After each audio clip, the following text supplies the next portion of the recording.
সহিহ বুখারীর বর্ণনা ৯৯ নম্বর হাদিসে আল্লাহ নবীর সাহাবী আবু হুরায়রা রাদিয়াল্লাহু তাআলা আন নবীকে প্রশ্ন করলেন, মান আসআদুন নাসি বিশাফাআতিকা ইয়াউমাল কিয়ামাতি ইয়া রাসূলুল্লাহ।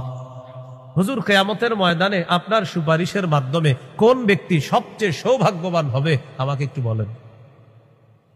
নবীজি বললেন, আবু হুরায়রা, আমি জানতাম তোমার আগে এই প্রশ্ন আমাকে কেউ করবে না। লিমা রাআইতু মিন হিরসিকা আলাল ইলম, ইলমের প্রতি তোমার যে আগ্রহ, বিদ্যার প্রতি তোমার যে আগ্রহ, আমি জানতাম তোমার আগে এই প্রশ্ন আমাকে কেউ করবে না। তুমি যে প্রশ্নটা করছো, তো যেহেতু তুমি প্রশ্নটা করেই ফেলছো, উত্তরটা নাও।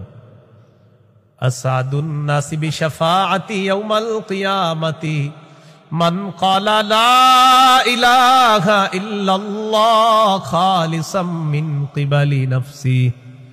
কোন ব্যক্তি যদি দিল থেকে বলে লা ইলাহা ইল্লাল্লাহ আর এই বিশ্বাস নিয়ে যদি মারা যায়, কিয়ামতের ময়দানে আমার সুপারিশের মাধ্যমে এই ব্যক্তি সবচাইতে সৌভাগ্যবান বান্দা হয়ে যাবে। কি শিখলাম বলেন? লা ইলাহা ইল্লাল্লাহ। তিরমিজির বর্ণনা ৩৫৯২ নম্বর হাদিস। ক্বালা রাসূলুল্লাহ সাল্লাল্লাহু আলাইহি ওয়াসাল্লাম, মা আবদুন ক্বালা লা ইলাহা ইল্লাল্লাহ মুখলিসান কাত্তু ইল্লা ফুতিহাত লাহু আবওয়াবুস সামাই হাত্তা তুফজিয়া ইলাল আরশ। নবীজি বলেন, কোন বান্দা যদি একবার ইখলাসের সাথে লা ইলাহা ইল্লাল্লাহ পাঠ করে, আল্লাহর আসমানের সবগুলা দরজা খুলে দেওয়া হয়, তার লা ইলাহা ইল্লাল্লাহ যেন আরশ পর্যন্ত পৌঁছে যায়। তাওহীদের কয় শর্ত? বুঝলে কয় শর্ত? ১ নম্বর, আল্লাহ ছাড়া ইলাহ নাই, এই বিশ্বাস নিয়ে মরতে হবে। ২ নম্বর, আল্লাহ ছাড়া কোনো ইলাহ নাই, এই কথায় সামান্য সন্দেহ করা যাবে না। সূরা হুজুরাতের ১৫ নম্বর আয়াতে আল্লাহ বলেন, ইন্নামাল মুমিনুনা আল্লাযীনা আমানু বিল্লাহি ওয়া রাসূলিহি সুম্মা লাম ইয়ারতাবু ওয়া জাহাদু বিআমওয়ালিহিম ওয়া আনফুসিহিম ফী সাবিলিল্লাহ উলাইকা হুমুস সাদিকুন। আল্লাহ তাআলা বলেন, প্রকৃত ঈমানদার হলো তারা যারা আল্লাহকে বিশ্বাস করে, রাসূলকে বিশ্বাস করে, সামান্য সন্দেহ করে না।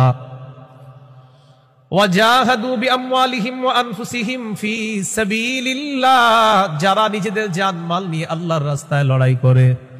আল্লাহ বলেন, উলাইকা হুমুস সাদিকুন, আমি আল্লাহ তাদেরকে কোরআনে খাঁটি সত্যবাদী বলে ঘোষণা করলাম। এরা খাঁটি সত্যবাদী, আল্লাহকে বিশ্বাস করে, রাসূলকে বিশ্বাস করে, একটু সন্দেহ করে না। ৩ নম্বর শর্ত, লা ইলাহা ইল্লাল্লাহ, আমি মুখে উচ্চারণ করলাম আল্লাহ ছাড়া কোনো ইলাহ নাই, অন্তরেও বিশ্বাস করা। মুখে বললাম আল্লাহ ছাড়া কোনো ইলাহ নাই, অন্তরে যদি ঝামেলা থাকে, এটা হবে মুনাফিক মার্কা শয়তান, নেফাকি হবে। এটা কি হবে বলেন তো? সবাই বলেন, কি হবে? নেফাকি হবে। মুখে বলতে হবে, অন্তরেও স্বীকার করতে হবে। সূরাতুল ফাতহির ১১ নম্বর আয়াতে আল্লাহ বলেন, ইয়াকুলুনা বিআলসিনাতিহিম মা লাইসা ফি কুলুবিহিম, তারা তাদের মুখ দিয়ে এমন কথা বলে যা তাদের অন্তরের কথা না। তাহলে বলেন তো, তাওহীদের ৩ নম্বর শর্ত, মুখে বললাম একটা আর অন্তরে আরেকটা, শর্ত পূরণ হবে? মুখে যা বলবো অন্তরেও তা যদি হয়, এটা ৩ নম্বর শর্ত পূরণ হবে। অন্তরে যদি ঈমান সরিষার দানা পরিমাণও হয়, একদিন জান্নাতে যাবে।